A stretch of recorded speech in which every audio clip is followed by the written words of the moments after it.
know we have fat, right? And if we think about the eye, it's in that orbit, and it's cushioned by the adipose tissue. So we have a little bit under here that we can see.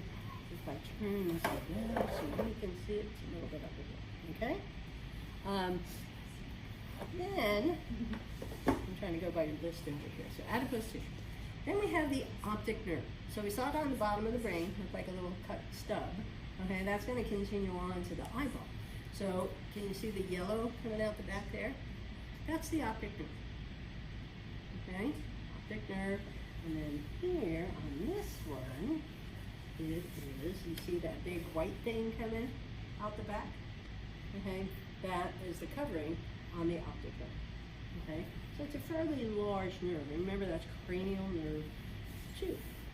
Okay, the other things we can see on this model is the lacrimal gland, okay, and that's your tear gland. And it's actually up on the outside upper right, okay? And what happens is it makes tears all the time to bathe the eye in fluid, okay? Now, when we cry, guess what? It's stimulated by autonomic nervous system, so we increase its activity if we're really emotional or whatever the trigger, okay? And then when it overflows, then it comes down our face, okay? Now, how many of, if you had a really good cry, how many of you had a runny nose at the same time? Yeah, and that's because there's a direct connection between this part of your eye, where it goes in, directly into your nose, okay? So there's a reason that happens, all right? And it has a name, nothing we can see on the model, and let's not worry about it, okay? But that's the lacrimal gland. All of these structures here, those are the muscles that control the movement of the eye. So these are all extrinsic eye muscles. So when we did that little H test, we were testing them. Look up and down, side to side, up and down over here. Okay.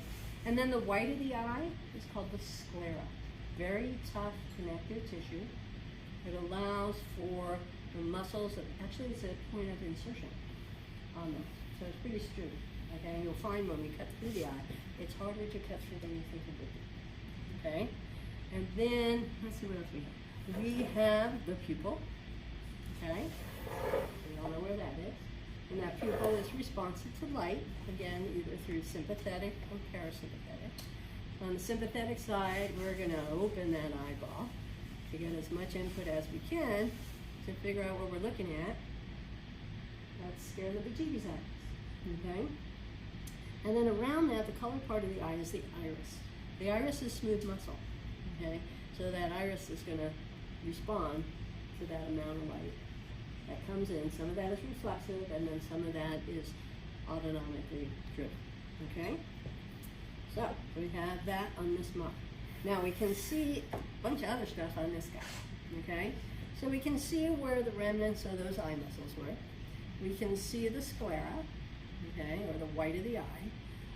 We see, bless you, we see there's a little structure right here. That's the cornea. Okay, that makes sense. It wants to be clear, right? Because you want light to come in there. So the cornea actually helps us focus light a little bit. So when people have astigmatisms, it's usually the shape of the cornea is not quite normal, and then that impacts how the light focuses in the eye.